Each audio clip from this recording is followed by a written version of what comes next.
Mushoku Tensei Season 2 Episode 16 is a flex on other isekai. Like, it seems simplistic on paper, but the execution of these two sisters' reunion, and the grudges and the opinions that they hold, and the insecurities that they hold. This is what makes Mushoku Tensei and isekai great, is that it's all about character writing. It's not about big events, it's not about someone getting transported to another side of the world, the drama that comes with it. It's about how people feel like people, the good, the bad, the ugly, the evil, the righteousness. And when you look at Norn and Aisha, Norn as an example, I mean, I already know. Because back when Rudy punched Paul, and his little sister had a very negative opinion on him, people acted like she was crazy, which that's the anime community. You're never going to be able to explain to a large portion who can't put themselves in other characters' shoes and will see things from their point of view only. Imagine having a loving father who you worship the ground they walk on, in comes a brother you barely know, punches him, and basically treats him like garbage.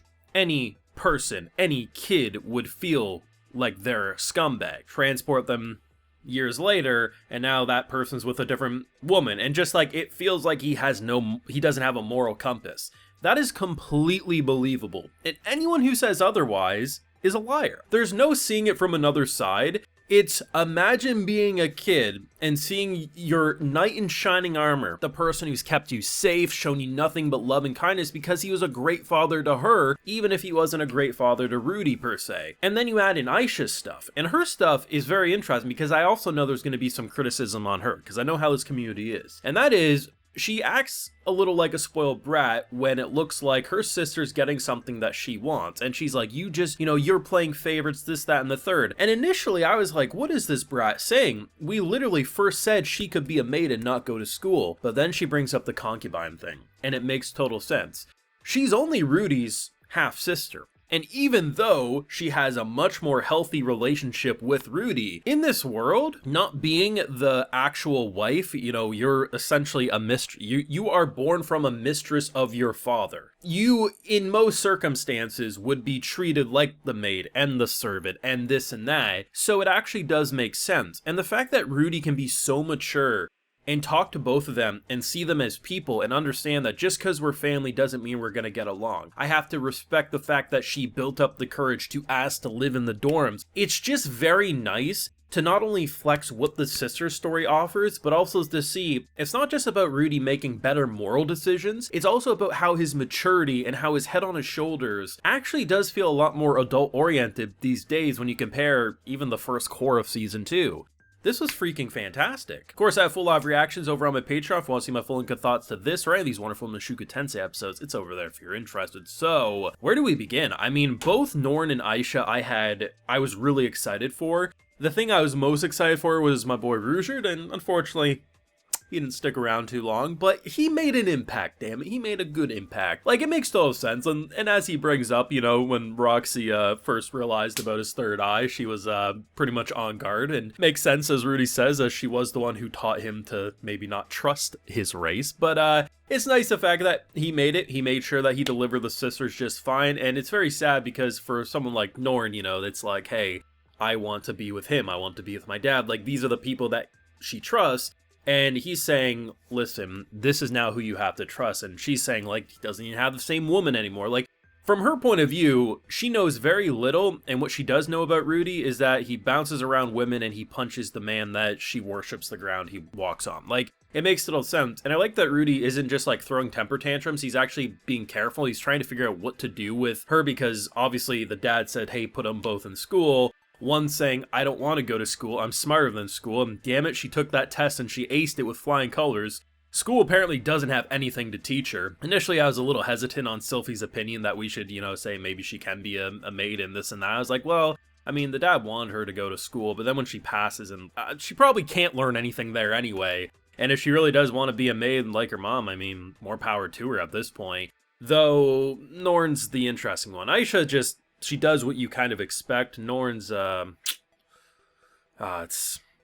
a challenge, Like, honestly, out of the two, I would have assumed Aisha was the one I was going to enjoy the most because she's the most loving towards Rudy. She'd be the one who causes the least chaos. And in actuality, this episode, the best part was actually Norm. And based on the title of next week's episode and how they ended this latest one, it feels to me with how much of an outcast she's feeling even after a month. She seemingly isn't going to her classes now. She's just kind of in her dorm doing her thing.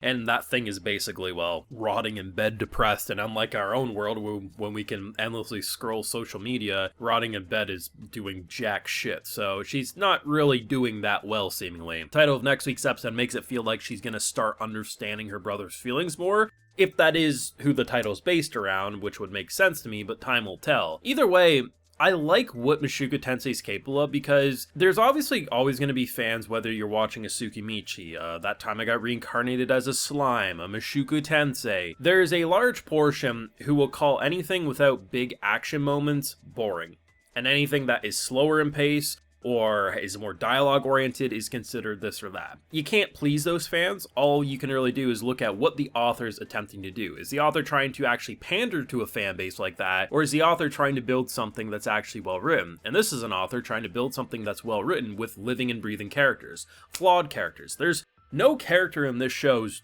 truly perfect. Well, there's definitely better characters than others morally just from the get-go. At the end of the day, this isn't an author who's afraid to make you say, that character kind of pissed me off, but I see why they came out that way. Like, whether it's because of the characters' ages, as in the case of the sisters, or hell, this is an author who doesn't just say, hey, we have to accept that they're bratty because they're kids. They say, hey, they're bratty because they're kids.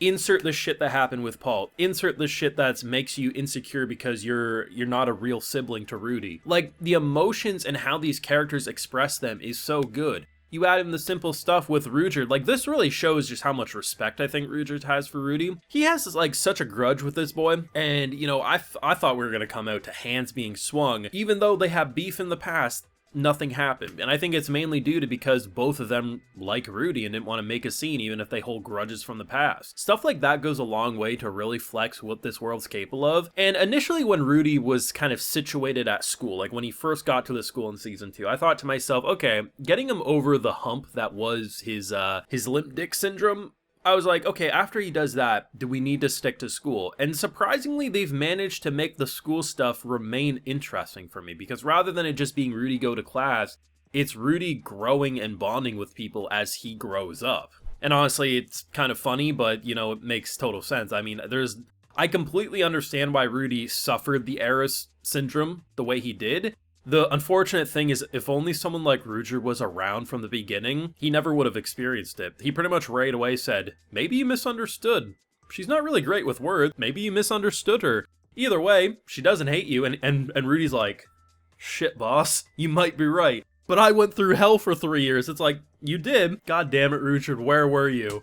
But that was great, man. This was a fantastic episode. It's getting better and better. What more can I say? Let me know what you thought down below, because I thought what they did with the sisters was freaking fantastic, but I'm ready to see what I always see with these types of episodes. I'm probably just going to avoid Crunchyroll comments and stuff, because I already know what's going to happen there. But let me know what you're feeling down below. Leave a like if you enjoyed, subscribe if you're new around here. Of course, ring that bell so you get notified when I upload more. And like I mentioned, got those full live reactions over on my Patreon, and hey, while you're over there, I'll also give you a video shout out. Alright, so today we got Extrin, Power 9987, and we also have Jessica Compton, so I appreciate the support, everyone. Please take care and have a good one.